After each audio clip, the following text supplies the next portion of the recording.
Hey guys, it's Danielle. It's Tuesday and you're watching The Real Evolution.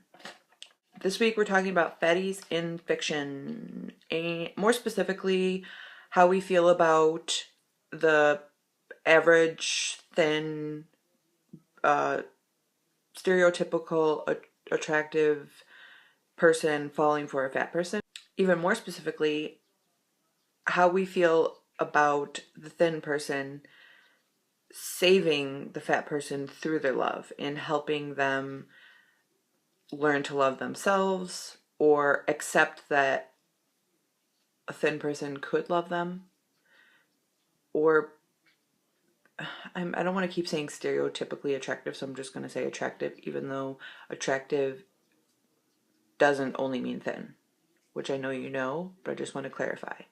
Oh, and help save them from living this horrible life of loneliness, secluded in a little cabin with no one to talk to or love them except for their cats and dogs and birds, which is fine. It's this stupid notion that someone has to save them. Why does someone always have to save them? They need to save themselves.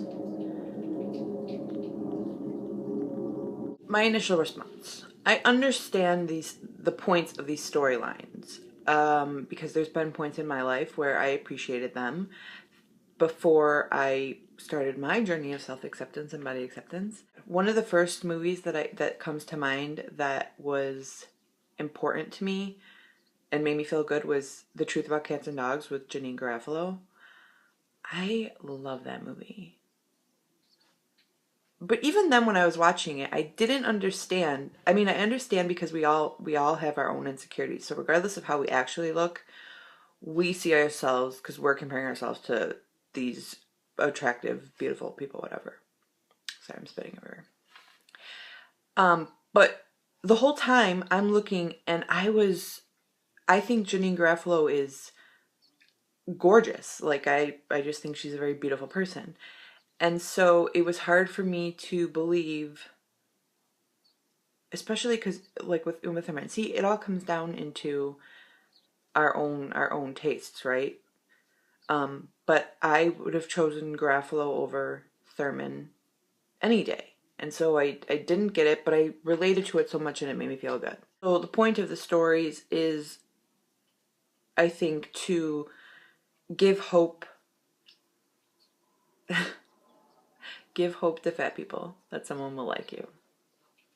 That sounds great. Um it sounds terrible. Like it's flawed, right? So the major flaw is, even though it may help people, some people, what it's doing is just perpetuating this stereotype that fat people are not lovable, but as is, they have to be working on themselves or they have to have a pretty face or something that's going for them because fat equals bad or something.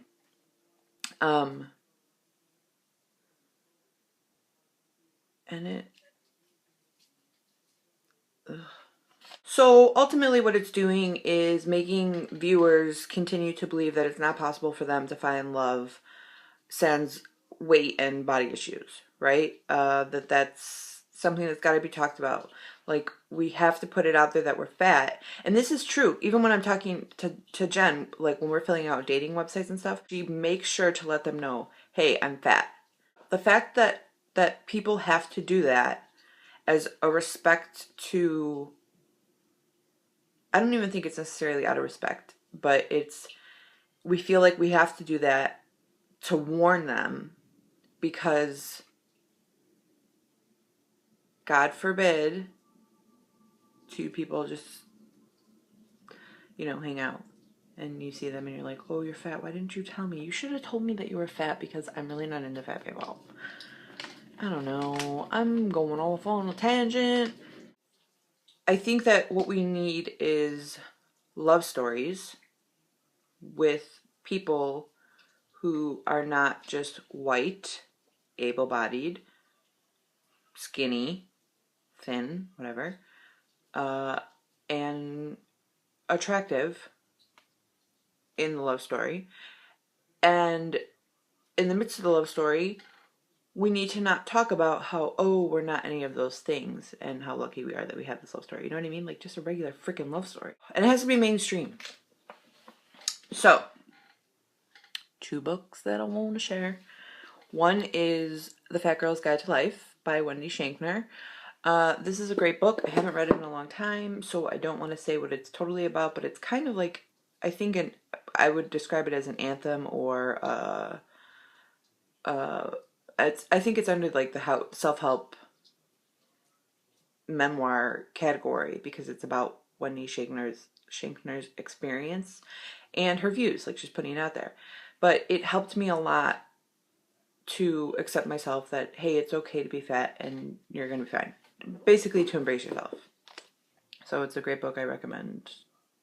Not just fat people, not just fat women, but everyone, specifically thin people. The second book is a novel. It is called Pretty Face. It is by Mary Hogan. And it's about this girl. I don't know how old she is. I don't remember. I read this book a very long time ago. But she's living in California and she's too fat to wear a bikini. Decides to go to Italy, I think, to visit family. And there she finds a boy who's interested in her. And isn't interested in her, or like, he just likes her. You know, he's into her.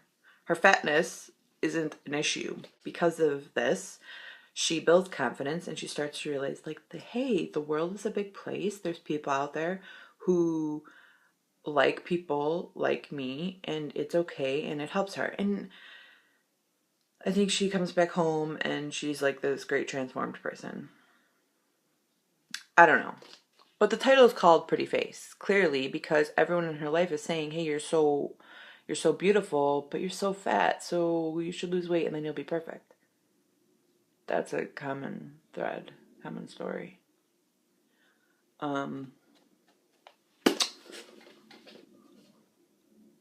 think I nailed this topic, right? Yeah, you understand everything that I was trying to say. Good, you're welcome. Actually, I'm lying. I feel very scatterbrained about this topic, and I kind of want to see everyone's videos and then I can make a response video. I did get to see Lisa's video, and she mentioned shows like Mike and Molly and Drop Dead Diva, which I did watch that show only because the main character is fat. That's what made me turn it on. What kept me was because I wanted to support a show where the main character was fat. I don't love the total premise behind it, where this skinny, gorgeous model dies and then goes in the fat girl's body, and she has to learn how to cope with this hideous body of hers. But as the show goes on, it starts to become